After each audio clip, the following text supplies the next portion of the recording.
নাফেরার দেশে চলে গেলেন ২১শে পদকপ্রাপ্ত চিত্রশিল্পী ও পাপেট নির্মাতা মোস্তফা মনোয়ার। এ বিষয়ে জানাতে সরাসরি যুক্ত হচ্ছি রাজধানীর স্কয়ার হাসপাতালে। সেখানে আছেন আমাদের সহকর্মী জিসান আহমেদ। জিসান, মোস্তফা মনোয়ার উনি ঠিক কখন ইন্তেকাল করলেন এবং শারীরিক কোনো জটিলতা ছিল কিনা?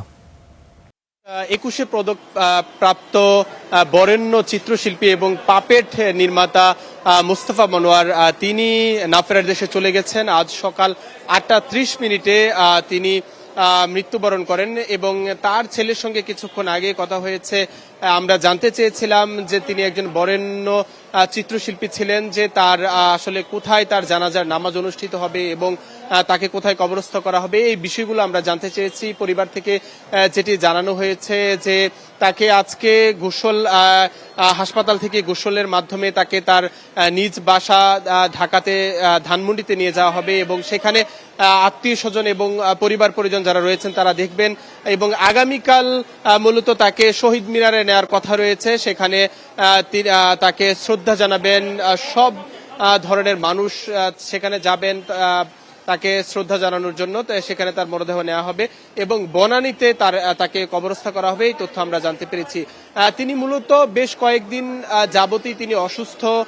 তিনি নিউমোনিয়া জনিত কারণে তিনি দীর্ঘদিন ধরে হাসপাতালে ছিলেন। গত মাসের ২০ মে তিনি নিউমোনিয়া জনিত জটিলতায় তিনি রাজধানীর স্কয়ার হাসপাতালে তাকে নিয়ে আসা হয় এবং এখানে তিনি ১৫ দিনের মতো চিকিৎসা নেন এবং আবারও তাকে বাসায় নেওয়া হয়। ৩ থেকে ৪ দিন বাসায় থাকার পরে আবারও তার অবস্থা গুরুতর হলে তাকে আবারও হাসপাতালে নিয়ে আসা হয় এবং তিনি দীর্ঘদিন ধরে আইসিইউতে ছিলেন। তারপরে অবস্থার কিছুটা উন্নতি হলে তাকে আইসিইউ থেকে সরিয়ে নেওয়া হয়।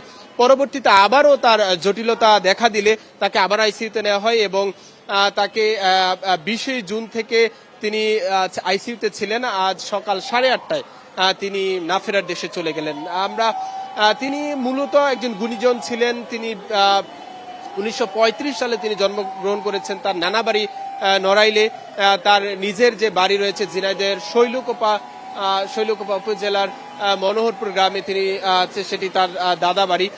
তো এখানে তার ২টি সন্তান রয়েছে। তার ছেলে এখানে এসেছিলেন, আমরা তার সঙ্গে কথা বলেছি এবং তার একজন মেয়ে রয়েছেন, তার স্ত্রী তিনিও এসেছেন। আমরা এখানে তাদের সঙ্গে কথা বলার চেষ্টা করেছি। তারা বলছেন যে শিল্পাঙ্গনে তিনি নাফেরার দেশে চলে যাওয়া এটি অনেক বড় একটি শোকের যে ছায়া নেমে এসেছে এবং শিশুদের জন্য তিনি অনেক কিছু করেছেন।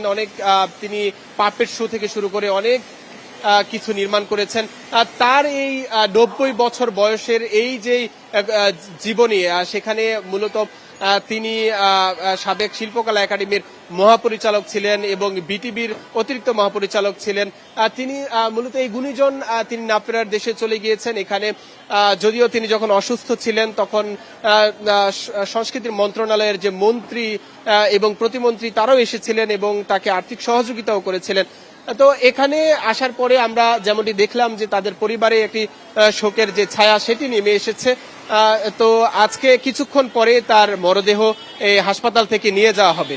এই ছিল এখন পর্যন্ত আমার কাছে সবশেষ খবর। ধন্যবাদ আপনাকে জিসান। উনি নিঃসন্দেহে একজন গুণী ব্যক্তি ছিলেন এবং আমরা আসলে তাকে সম্মানজনকভাবেই বিদায় জানাবো, এই প্রত্যাশা।